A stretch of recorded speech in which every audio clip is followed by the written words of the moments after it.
ശ്രീമദ് ഭഗവത്ഗീത അധ്യായം 7 ശ്ലോകം 24.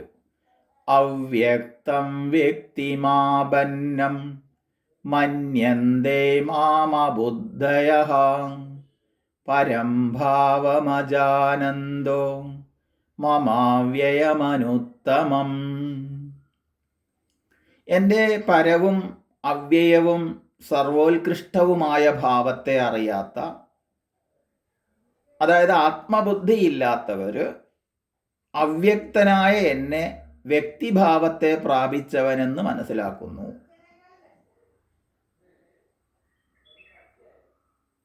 എന്തുകൊണ്ടാണ് എല്ലാവരും ഈശ്വരൻ്റെ ആ പരമമായ സത്യസ്വരൂപത്തെ, രൂപനാമങ്ങൾക്കുപരിയുള്ളതിനെ അറിയാതെ ഓരോ പ്രപഞ്ച പ്രതിഭാസത്തിനും അതിശക്തിയായി നിലകൊള്ളുന്ന ദേവതാഭാവങ്ങളിൽ മാത്രം ഒതുങ്ങിക്കൊണ്ട്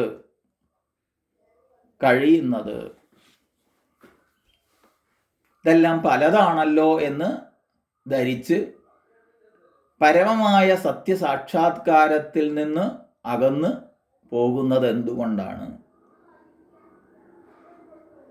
അതിന് ഉത്തരം കാണുകയാണ് ഇവിടെ ഈ ശ്ലോകത്തിൽ ചെയ്യുന്നത്. നമുക്കറിയാം, രൂപനാമങ്ങളാണ് ഈ ലോകത്തുള്ള സർവവും. നമ്മളാൽ കാണപ്പെടുന്നത് ഒക്കെ രൂപമുള്ളതിന് മാത്രമേ നമുക്ക് കാണാൻ പറ്റൂ. രൂപമുള്ളതിന് നാമവും ഉണ്ട്. അപ്പം രൂപനാമങ്ങളാൽ വ്യവഹരിക്കപ്പെടുന്നത് മാത്രമാണ് സ്ഥൂലമായ ബുദ്ധിയുള്ളവർക്ക് കാണാൻ സാധിക്കുന്നത്. ഈ രൂപത്തിനും നാമത്തിനും ഉപരിയുള്ള തത്വത്തെ സ്ഥൂല ബുദ്ധികൾക്ക് കാണാൻ സാധിക്കുന്നില്ല. സ്ഥൂല ബുദ്ധി എന്ന് പറയുമ്പോൾ ഇന്ദ്രിയ ഗോചരമായത് എന്നർത്ഥം. കണ്ണുകൊണ്ട് കാണാൻ കഴിയുന്നത്, ത്വക്ക് കൊണ്ട് സ്പർശിക്കാൻ കഴിയുന്നത്, വാക്കുകൊണ്ട് പറയാൻ കഴിയുന്നത്, ചെവി കൊണ്ട് കേൾക്കാൻ കഴിയുന്നത്, നാവ് കൊണ്ട് രുചിക്കാൻ കഴിയുന്നത്, മനസ്സുകൊണ്ട് സങ്കല്പിക്കാൻ കഴിയുന്നത്, ബുദ്ധി കൊണ്ട് നിശ്ചയിക്കാൻ കഴിയുന്നത്, ഇതൊക്കെ എന്താണ്? ഇതൊക്കെ ഈ നാമരൂപ പ്രപഞ്ചത്തെയാണ്. ആ നാമരൂപ പ്രപഞ്ചത്തിനുപരിയുള്ള ഒരു പരം തത്വമുണ്ട്. അതാണ് പരമേശ്വരൻ, ജഗദീശ്വരൻ, സർവേശ്വരൻ എന്നൊക്കെ നമ്മൾ വിളിക്കുന്നത്. അതാണ് ഈ നാമരൂപങ്ങളെ പ്രകാശിപ്പിക്കുന്നത്. ഈ നാമരൂപങ്ങളിലൂടെ അറിയപ്പെടേണ്ടത് ആ പരമമായ തത്വത്തെയാണ്. എന്നാൽ സ്ഥൂലബുദ്ധി മാത്രമുള്ള തലത്തിൽ, സ്ഥൂലബുദ്ധി എന്ന് പറയുമ്പോൾ ഈ കാണപ്പെടുന്നത് മാത്രമാണ് സത്യമെന്ന് വിചാരിക്കുന്ന തലത്തിൽ, കാണപ്പെടുന്നതിന് ഉപരിയുള്ളത് അറിയണമെങ്കിൽ എന്ത് വേണം? സൂക്ഷ്മബുദ്ധി സമ്പാദിക്കേണ്ടതുണ്ട്. സൂക്ഷ്മബുദ്ധി സമ്പാദിക്കണമെങ്കിൽ നിരന്തരമായ സൂക്ഷ്മമായിരിക്കുന്ന ജപധ്യാനങ്ങൾ ചെയ്യേണ്ടതുണ്ട്. അതിലൂടെ മാത്രമേ നമ്മുടെ ബുദ്ധിയെ ഏകാഗ്രമാക്കി ആ സൂക്ഷ്മമായതിനെ അറിയാനുള്ള കഴിവ് നമുക്കുണ്ടാവുള്ളൂ. സ്ഥൂലമായതിനെ അറിയാൻ, പ്രത്യക്ഷമായിട്ട് കാണുന്നതിനെ അറിയാൻ മറ്റൊന്നിൻ്റെയും ആവശ്യമില്ല. അത് കണ്ടാൽ മതി, കേട്ടാൽ മതി. അതേസമയത്ത് അതിന് ഉപരി കാണണമെങ്കിൽ, ഇതിനുപരി മറ്റൊരു തലമുണ്ടെന്നറിയണമെങ്കിൽ, അതിന് സൂക്ഷ്മമായ ഇതിനെ അറിയണമെങ്കിൽ സൂക്ഷ്മമായ ബുദ്ധി വേണം.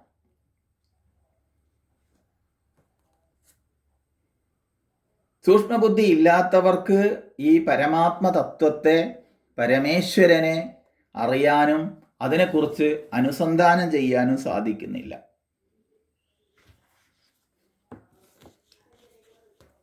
ആ പരമമായ സത്യം തന്നെയാണ് ഇവിടെ നാമരൂപ ഉപാധികളിലൂടെ ഉപാസിക്കുന്നത് എന്നവർ അറിയുന്നില്ല. അതായത് സകല വിഗ്രഹങ്ങളിലൂടെയും, വിഗ്രഹങ്ങൾ എന്ന് പറയുമ്പോൾ നാമവിഗ്രഹങ്ങളാവാം, രൂപവിഗ്രഹങ്ങളാവാം.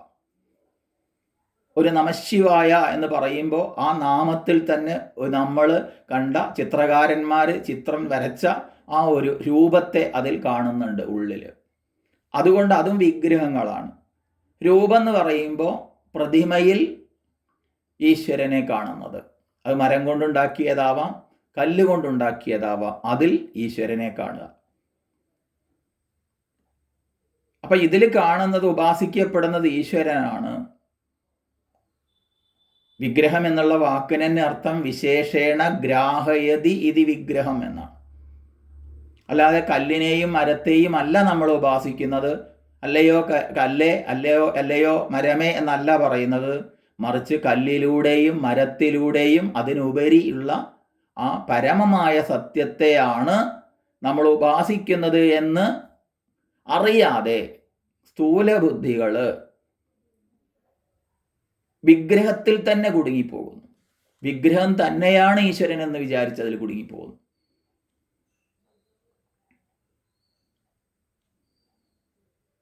വിഗ്രഹം എന്നുള്ളത് പ്രതീകമാണ്. പ്രതീകം എന്ന് പറഞ്ഞാൽ പ്രതീതിയെ ഉളവാക്കുന്നതേതോ അതാണ് പ്രതീകം. അപ്പോൾ അങ്ങനെയുള്ളവർ വിഗ്രഹങ്ങളിൽ മാത്രം കുടുങ്ങിപ്പോവുക. അതിൽ തന്നെ ഈശ്വരനെ കണ്ടുകൊണ്ട്, അതും വ്യത്യസ്ത ഭാവങ്ങളിൽ കണ്ടുകൊണ്ട് വേറെ വേറെ എന്ന ഭാവത്തിൽ കുടുങ്ങിപ്പോവുകയാണ്.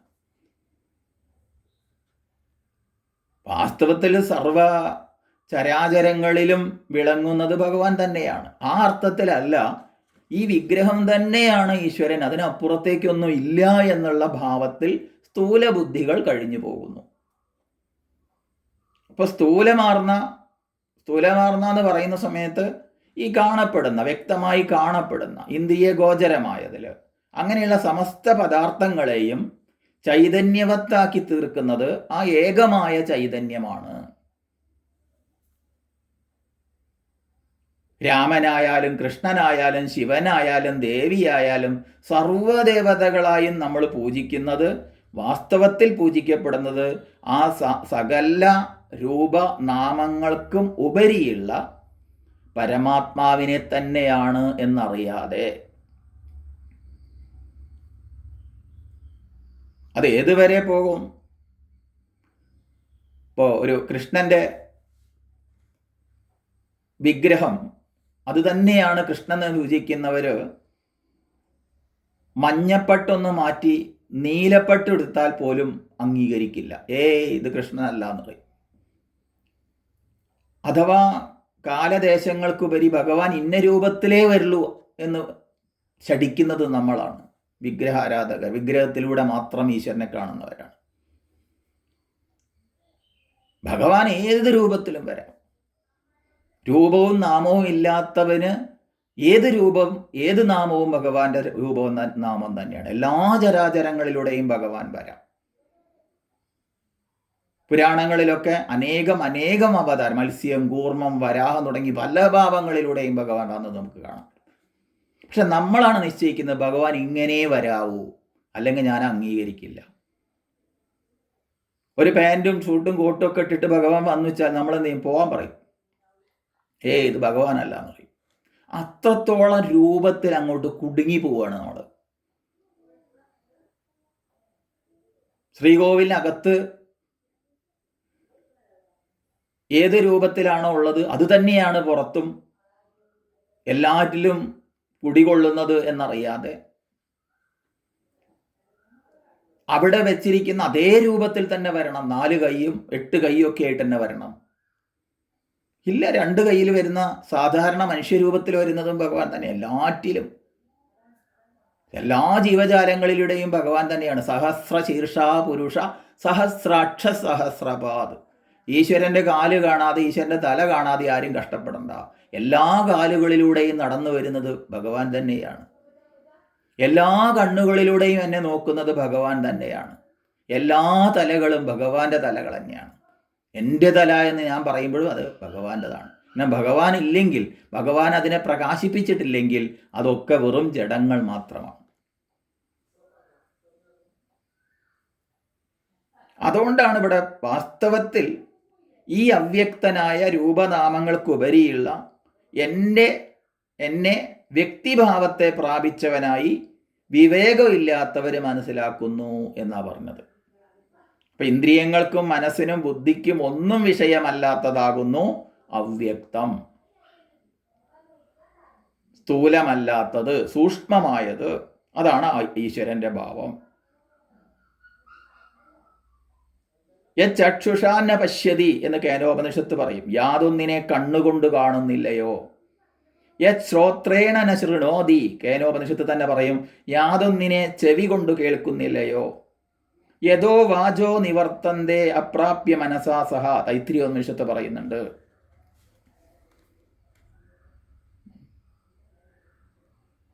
അപ്പൊ മനസ്സോടുകൂടെ വാക്കുകൾ പ്രാപിക്കാനാകാതെ പിന്തിരിയുന്നത്, കണ്ണിന് കാണാൻ പറ്റാത്തത്, എന്നാൽ കണ്ണ് യാതൊന്നുകൊണ്ട് കാണുന്നുവോ.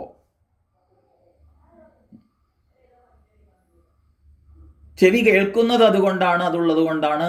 യാതൊന്നിനെ ചെവി കൊണ്ട് കേൾക്കാൻ സാധിക്കുന്നില്ലയോ. ഇങ്ങനെയൊക്കെ ഉപനിഷത്തിൽ പറയപ്പെട്ട ആ പരമമായ സത്യസ്വരൂപത്തെ, ആത്മാവിൻ്റെ ആ അവ്യക്ത രൂപത്തെ ഇവിടെ പറയുകയാണ് ചെയ്യുന്നത്. അപ്പൊ സ്ഥൂല ബുദ്ധി മാത്രമുള്ള, കാണപ്പെടുന്നത് മാത്രമാണ് സത്യം എന്ന് വിചാരിക്കുന്ന അവിവേകികൾ, അവരവിവേകികളാണ്, അല്പബുദ്ധികളാണ്. അങ്ങനെയുള്ള ആളുകൾ സൂക്ഷ്മവിചാരം ചെയ്യാനുള്ള കഴിവില്ലാതെ, ആ കഴിവിന് പരിശ്രമിക്കാതെ, ജപധ്യാനങ്ങൾ ചെയ്യാതെ, സൂക്ഷ്മബുദ്ധി കൈവരിക്കാതെ ഉപാധികളിൽ മാത്രം ഈശ്വര തത്വത്തെ ദർശിക്കുന്നു.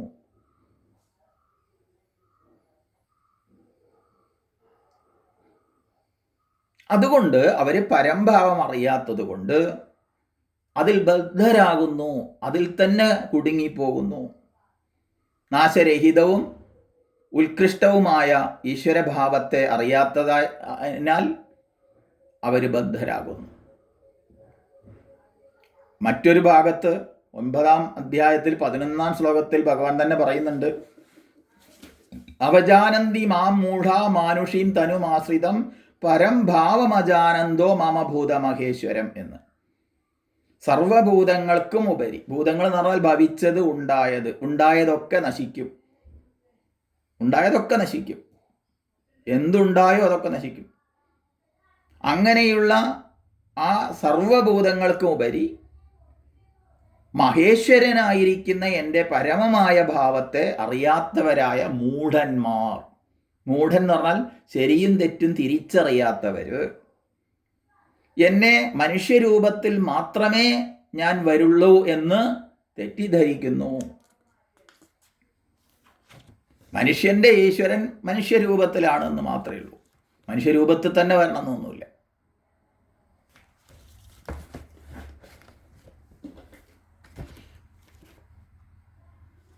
അപ്പൊ നാമരൂപ വൈവിധ്യമാർന്ന ഈ പ്രപഞ്ചത്തിന് ചൈതന്യമായി സത്തായി വർത്തിക്കുന്ന ഏകനായ പരമാത്മാവിനെ അവിവേകികൾക്ക് കാണാൻ സാധിക്കുന്നില്ല.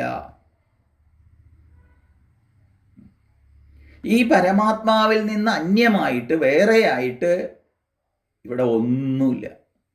അത് നമ്മൾ ആദ്യം പഠിച്ചു. നൂലിൽ മണികൾ പോലെ എല്ലാം ആ പരമേശ്വരനിൽ കോർക്കപ്പെട്ടിരിക്കുന്നു. അപ്പൊ ഈ കാണുന്ന വസ്തുക്കളിൽ ഭ്രമിക്കുക കാരണം അവരത് അറിയുന്നില്ലല്ലോ. ഇന്ദ്രിയങ്ങളെ കൊണ്ടോ മനസ്സുകൊണ്ടോ ബുദ്ധികൾ കൊണ്ടോ അറിയാവുന്നതാണ് വ്യക്തം എന്ന് പറയുക. ഇന്ദ്രിയങ്ങളെ കൊണ്ടോ മനസ്സുകൊണ്ടോ ബുദ്ധി കൊണ്ടോ അറിയാൻ കഴിയാത്തതെന്തോ അതാണ് അവ്യക്തം.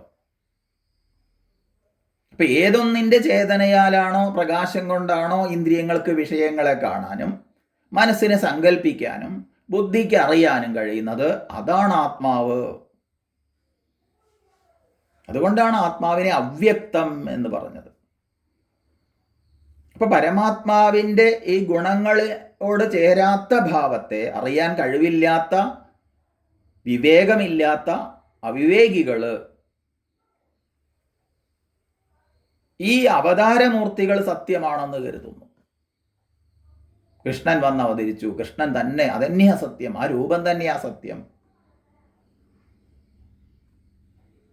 ഏകാഗ്രതയ്ക്ക് വേണ്ടി പ്രാഥമിക തലത്തിൽ വിഗ്രഹത്തെ ഉപാസിക്കുന്നതിൽ തെറ്റൊന്നും പറയാൻ വയ്യ. പക്ഷെ എന്നും അവിടെ ഇരുന്നാൽ പോരല്ലോ. 1-ാം ക്ലാസ് പഠിക്കുന്ന കുട്ടിക്ക് എണ്ണൽ സംഖ്യയും മണിച്ചട്ടയും ഒക്കെ ആവശ്യമുണ്ട്. എണ്ണം പഠിക്കാൻ സ്ലേറ്റും മണിച്ചട്ടയും ഒക്കെ ആവശ്യമുണ്ട്. പക്ഷെ എന്നും 1-ാം ക്ലാസ്സിൽ ഇരിക്കുകയല്ലല്ലോ വേണ്ട. അതിന് ഉപരി എത്തണ്ടേ, മനസ്സിൽ കണക്കൂട്ടാൻ കഴിയണ്ടേ, സൂക്ഷ്മബുദ്ധി കൊണ്ട് അറിയാൻ കഴിയണ്ടേ.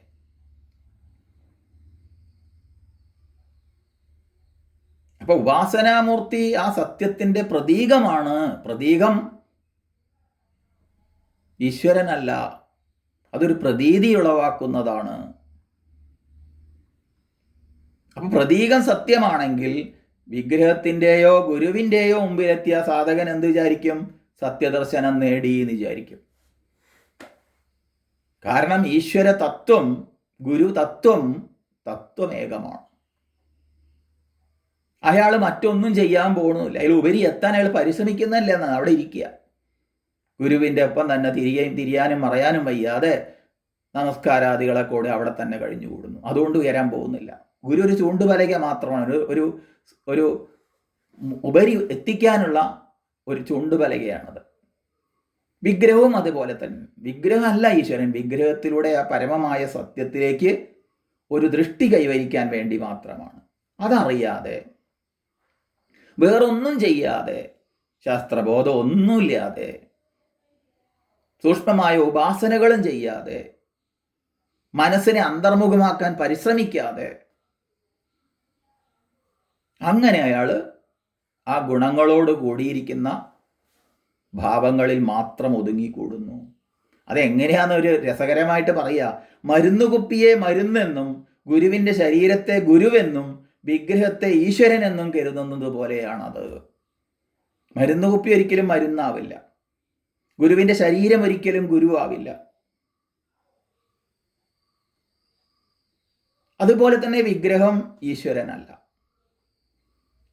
അവതാര സിദ്ധാന്തത്തെ ഹിന്ദുമതം അംഗീകരിക്കുന്നത് ഉണ്ട്, ശരി തന്നെയാണ്. സനാതനധർമ്മം അത് അംഗീകരിക്കുന്നുണ്ട്. ഗിരികളിൽ നിന്ന് ഉറവകളെ പോലെ അനേകം അവതാരങ്ങൾ വരുന്നുണ്ട് എന്ന് പറയുന്നുണ്ട്. ദശാവതാരങ്ങളായിട്ട് കൃഷ്ണനെയും രാമനെയും ഒക്കെ പറയുന്നുണ്ട്. പക്ഷെ അത് മാത്രമല്ല അവതാരങ്ങൾ. സാത്വികമായി ചിന്തിച്ചാൽ നാം എല്ലാവരും അവതാരങ്ങളാണ്. നമ്മുടെ ഒക്കെ വരവിൻ്റെ ഉദ്ദേശം മനസ്സിലാക്കി കഴിഞ്ഞാൽ എല്ലാവരും അവതാരങ്ങൾ തന്നെയാണ്. ഭഗവാൻ രൂപമെടുത്ത് വന്നവരാണ് ഇവിടെയുള്ള ഓരോരുത്തരും. അതുകൊണ്ട് സർവാന്തരാത്മാവായി സർവത്ര വർത്തിക്കുന്നത് ആ ഏകനായ പരമാത്മാവ് തന്നെയാണല്ലോ എന്ന് മനസ്സിലാക്കിയിട്ട്, അങ്ങനെ മനസ്സിലാക്കുന്നതിനനുസരിച്ച് സൂക്ഷ്മങ്ങളായ ധ്യാനങ്ങളിലൂടെ മനോബുദ്ധികൾക്ക് ശുദ്ധി കൂടി കൈവരുമ്പോൾ ആ ആത്മഭാവത്തെ നമുക്ക് തിരിച്ചറിയാനാകും.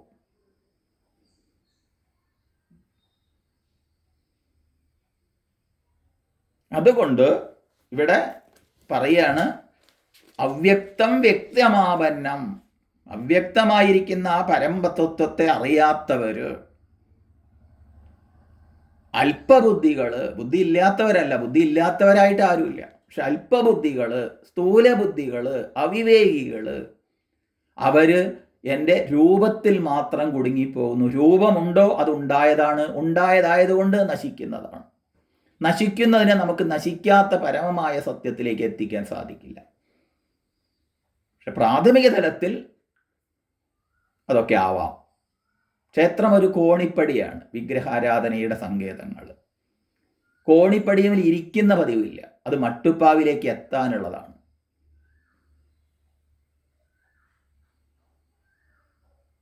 ഇപ്പൊ സ്ഥൂലമായ തലത്തിൽ, സ്ഥൂലബുദ്ധിയാകുന്ന തലത്തിൽ, പ്രാഥമിക തലത്തിൽ അതൊക്കെ നല്ലതാണ്.